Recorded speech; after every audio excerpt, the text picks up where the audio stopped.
Chapter 29. The Ferry Across the Oise. I hope that the reader has not quite forgotten the young traveller whom we left on the road to Flanders. In losing sight of his guardian, whom he had quitted, gazing after him in front of the royal basilican, Raoul spurred on his horse, in order not only to escape from his own melancholy reflections, but also to hide from Olivain the emotion his face might betray. 1 hour's rapid progress, however, sufficed to disperse the gloomy fancies that had clouded the young man's bright anticipations, and the hitherto unfelt pleasure of freedom, a pleasure which is sweet even to those who have never known dependence, seemed to Raoul to gild not only heaven and earth, but especially that blue but dim horizon of life we call the future. Nevertheless, after several attempts at conversation with Olivain, he foresaw that many days past thus would prove exceedingly dull, and the Count's agreeable voice, his gentle and persuasive eloquence, recurred to his mind at the various towns through which they journeyed and about which he had no longer anyone to give him those interesting details which he would have drawn from Athos, the most amusing and the best informed of guides. Another recollection contributed also to sadden Raoul. On their arrival at Senories he had perceived, hidden behind a screen of poplars, a little chateau which so vividly recalled that of La Valliere to his mind that he halted for nearly 10 minutes to gaze at it, and resumed his journey with a sigh too abstracted even to reply to Olivain's respectful inquiry about the cause of so much fixed attention. The aspect of external objects is often a mysterious guide communicating with the fibres of memory, which in spite of us will arouse them at times. This thread, like that of Ariadne, when once unravelled will conduct one through a labyrinth of thought, in which one loses one's self in endeavouring to follow that phantom of the past, which is called recollection.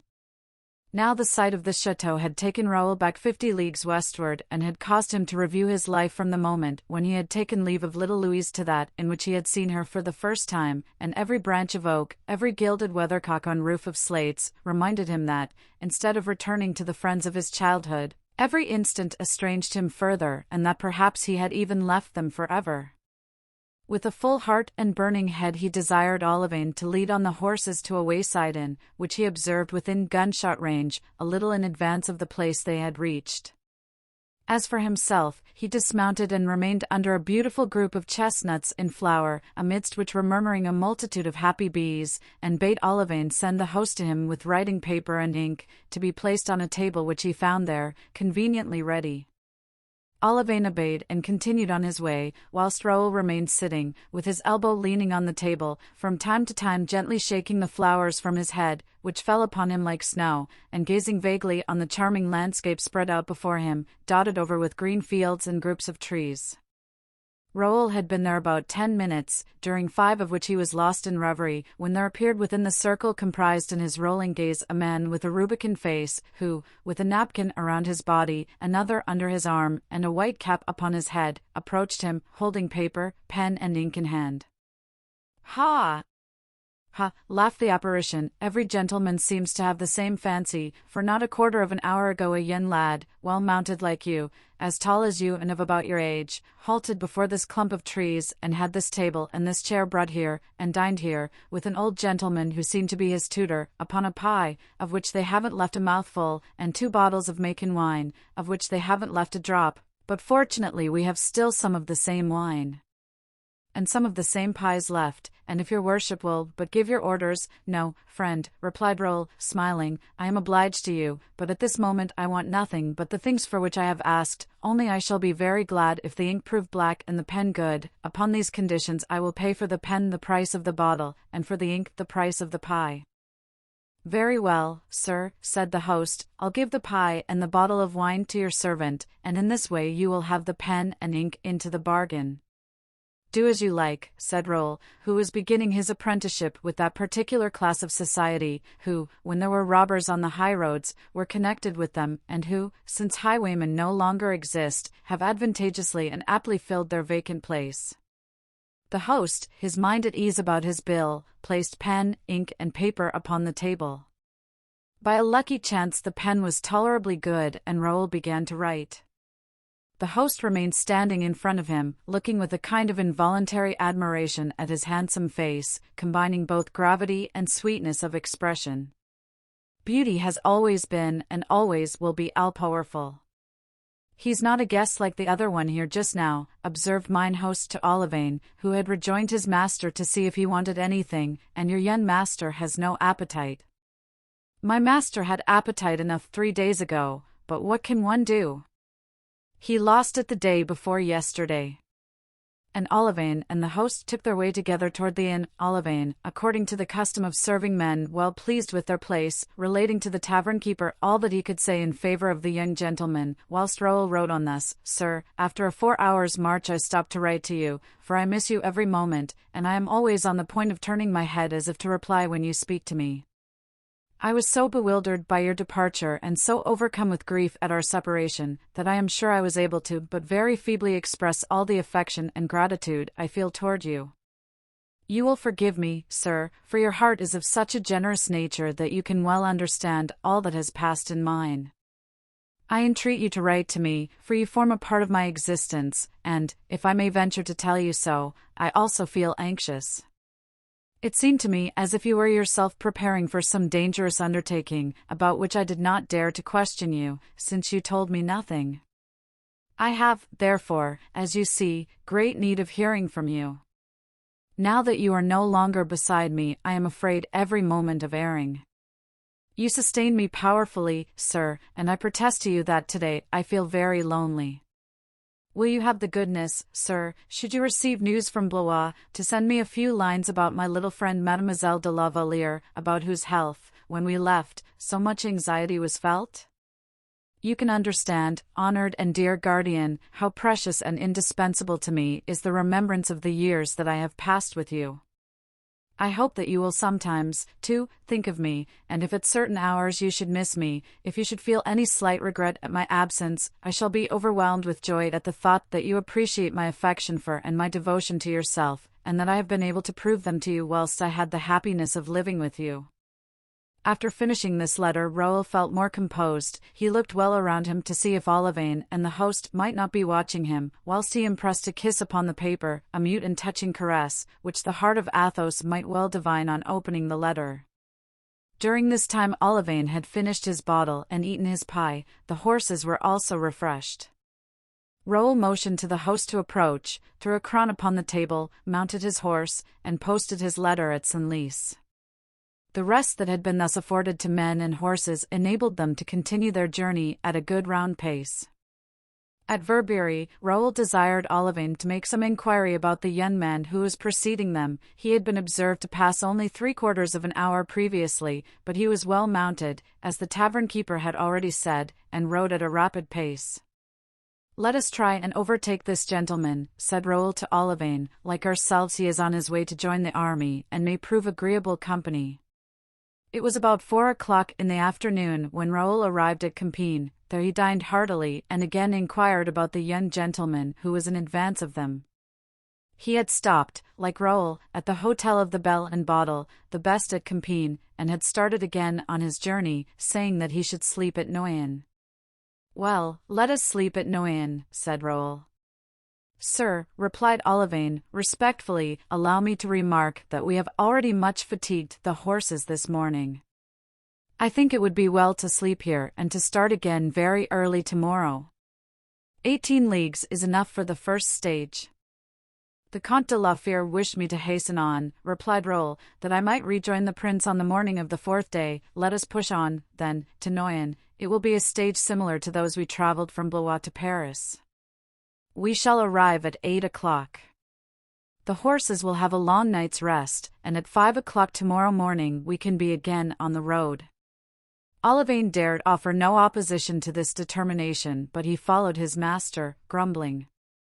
Go on, said he, between his teeth, expend your ardor the first day. Tomorrow, instead of journeying 20 leagues, you will travel 10, the day after tomorrow, 5, and in 3 days you will be in bed. There you must rest, young people are such braggarts. It was easy to see that Olivain had not been taught in the school of the Planchets and the Grimauds. Raoul really felt tired, but he was desirous of testing his strength, and, brought up in the principles of Athos and certain of having heard him speak 1,000 times of stages of 25 leagues, he did not wish to fall far short of his model. D'Artagnan, that man of iron, who seemed to be made of nerve and muscle only, had struck him with admiration.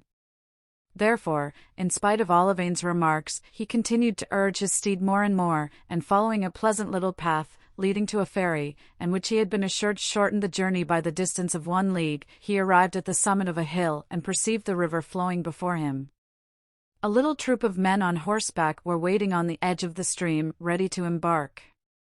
Raoul did not doubt this was the gentleman and his escort. He called out to him, but they were too distant to be heard. Then, in spite of the weariness of his beast, he made a gallop, but the rising ground soon deprived him of all sight of the travelers, and when he had again attained a new height, the ferryboat had left the shore and was making for the opposite bank. Raoul, seeing that he could not arrive in time to cross the ferry with the travelers, halted to wait for Olivain. At this moment a shriek was heard that seemed to come from the river. Raoul turned toward the side whence the cry had sounded, and shaded his eyes from the glare of the setting sun with his hand. "Olivain," he exclaimed, "what do I see below there?" A second scream, more piercing than the first, now sounded.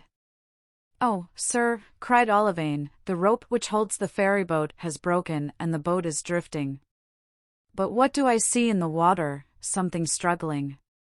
"Oh, yes," exclaimed Raoul, fixing his glance on one point in the stream, splendidly illumined by the setting sun, "a horse, a rider." "They are sinking," cried Olivain in his turn.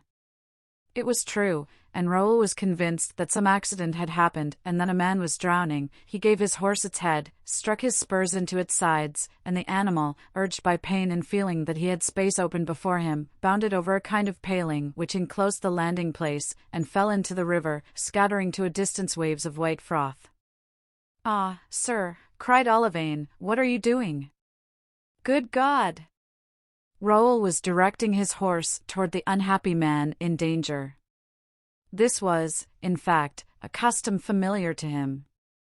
Having been brought up on the banks of the Loire, he might have been said to have been cradled on its waves. 100 times he had crossed it on horseback, 1,000 times had swum across. Athos, foreseeing the period when he should make a soldier of the Viscount, had inured him to all kinds of arduous undertakings. "Oh, heavens," continued Olivain, in despair, "what would the Count say if he only saw you now?" "The Count would do as I do," replied Raoul, urging his horse vigorously forward. But I, cried Olivain, pale and disconsolate, rushing about on the shore, "how shall I cross?" "Leap, coward," cried Raoul, swimming on, then addressing the traveler, who was struggling 20 yards in front of him, "Courage, sir," said he, "courage. We are coming to your aid." Olivain advanced, retired, then made his horse rear, turned it and then, struck to the core by shame, leaped, as Raoul had done, only repeating, "I am a dead man. We are lost." In the meantime, the ferryboat had floated away, carried down by the stream, and the shrieks of those whom it contained resounded more and more. A man with grey hair had thrown himself from the boat into the river and was swimming vigorously toward the person who was drowning, but being obliged to go against the current he advanced, but slowly. Raoul continued his way and was visibly gaining ground, but the horse and its rider, of whom he did not lose sight, were evidently sinking.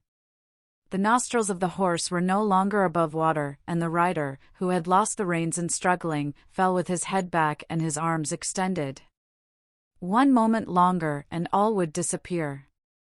"Courage!" cried Raoul, "courage!" "Too late," murmured the young man, "too late." The water closed above his head and stifled his voice.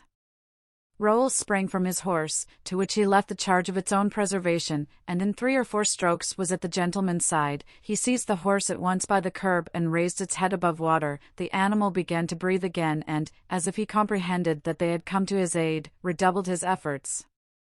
Raoul at the same time seized one of the young man's hands and placed it on the mane, which it grasped with the tenacity of a drowning man. Thus, sure that the rider would not release his hold, Raoul now only directed his attention to the horse, which he guided to the opposite bank, helping it to cut through the water and encouraging it with words. All at once the horse stumbled against a ridge and then placed its foot on the sand. "Saved!" exclaimed the man with grey hair, who also touched bottom. Saved, mechanically repeated the young gentleman, releasing the mane and sliding from the saddle into Raoul's arms. Raoul was but 10 yards from the shore, though he bore the fainting man, and laying him down upon the grass, unfastened the buttons of his collar and unhooked his doublet. A moment later the grey-headed man was beside him. Olivain managed in his turn to land, after crossing himself repeatedly, and the people in the ferry-boat guided themselves as well as they were able toward the bank, with the aid of a pole which chanced to be in the boat. Thanks to the attentions of Raoul and the man who accompanied the young gentleman, the colour gradually returned to the pale cheeks of the dying man, who opened his eyes, at first entirely bewildered, but who soon fixed his gaze upon the person who had saved him. "Ah, sir," he exclaimed, "it was you. Without you I was a dead man, thrice dead." "But one recovers, sir, as you perceive," replied Raoul, "and we have but had a little bath." "Oh, sir, what gratitude I feel!" exclaimed the man with grey hair. "Ah, there you are, my good Darminges, I have given you a great fright, have I not? But it is your own fault. You are my tutor, why did you not teach me to swim?" "Oh, Monsieur le Comte," replied the old man, "had any misfortune happened to you, I should never have dared to show myself to the Marshal again." "But how did the accident happen?" asked Raoul.